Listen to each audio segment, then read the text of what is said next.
స్వామి ఇప్పుడు మనము ఖీర్ పండర్పూర్ నుంచి మోపిదేవి ఆలయానికి వెళ్తున్నామనండి. అయితే ఇది ఇక్కడ నుంచి ఎంత దూరం ఉందో చూద్దాము. నడవండి వెళదాం. సుబ్రహ్మణ్య స్వామి ఆలయం అని నడవండి. చూడండి స్వాములు వచ్చేసాం మనము. ఇంకా 4 కిలోమీటర్లు అయితే వచ్చేస్తుంది. సారీ మోపిదే వచ్చేసింది. సారీ సుబ్రహ్మణ్య స్వామి దేవస్థానము ముంగట ఆర్చ్ చూడండి. నడవండి స్వామి. ఇప్పుడు మనము మోపిదేవి సుబ్రహ్మణ్యేశ్వర స్వామి వారి దేవస్థానానికి వచ్చినాం అనమాట. అయితే ఇది మచిలీపట్నం నుంచి 30 కిలోమీటర్ ఉంటుంది. విజయవాడ నుంచి 64 కిలోమీటర్ ఉంటుంది. హైదరాబాద్ నుంచి 340 కిలోమీటర్ ఉంటుంది. అయితే ఇది సర్ప క్షేత్రాలను చాలా పవిత్రమైన క్షేత్రం ఇది కూడా.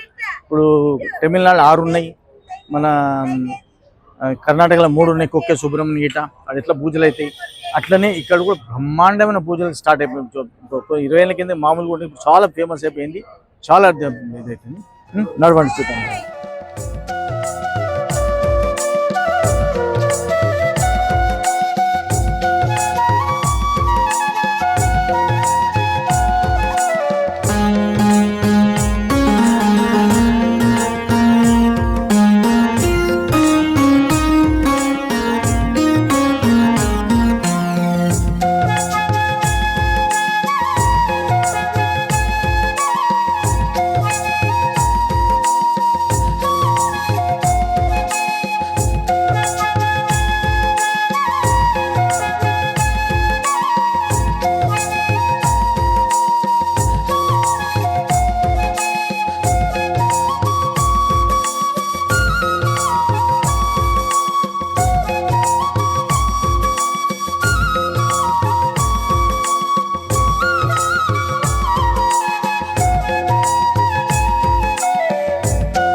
అయితే స్వామి ఇది చాలా పవర్ఫుల్ టెంపుల్ అన్నమాట ఇది.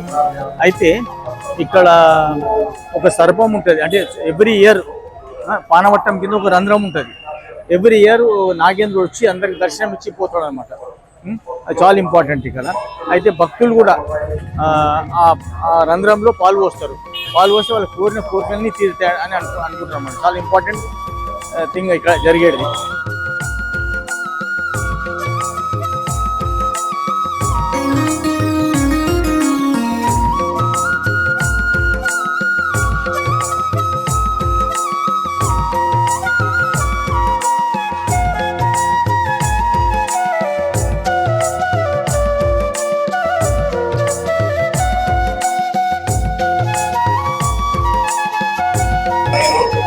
దీనికి మోపికరమని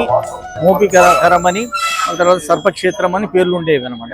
అయితే రాను ఏమైపోయిందంటే మోపిదేవి అని పేరు వచ్చేసింది. అయితే ఈ ఆలయము తూర్పు ఫేసింగ్ ఉందన్నమాట. తూర్పు దిక్కు ఫేసింగ్ ఉంది.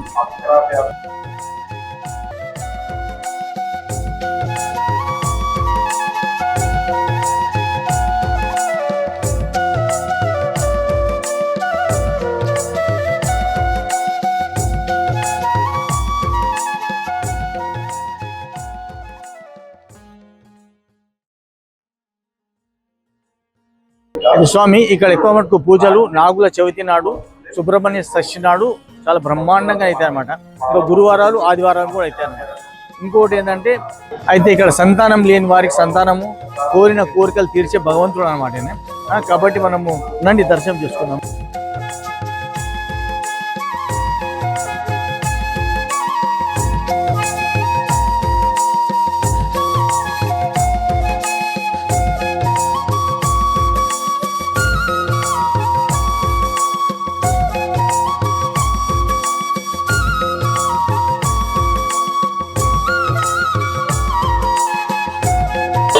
స్వామి బ్రహ్మాండమైన దర్శనం నాకైతే.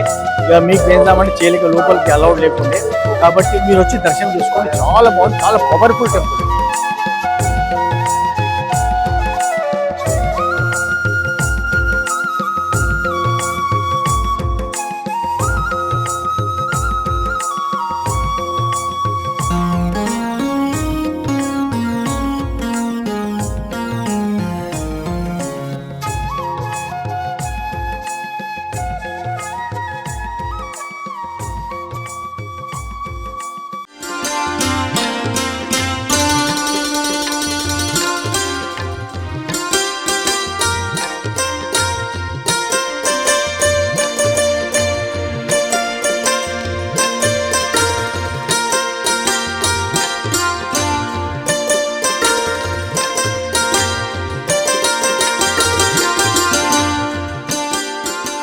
కోరిన కోరికలు నెరవేర్చిపోతాయి అనమాట. నడవండి పోదాం, నెక్స్ట్ ఎక్కడ పోదాం.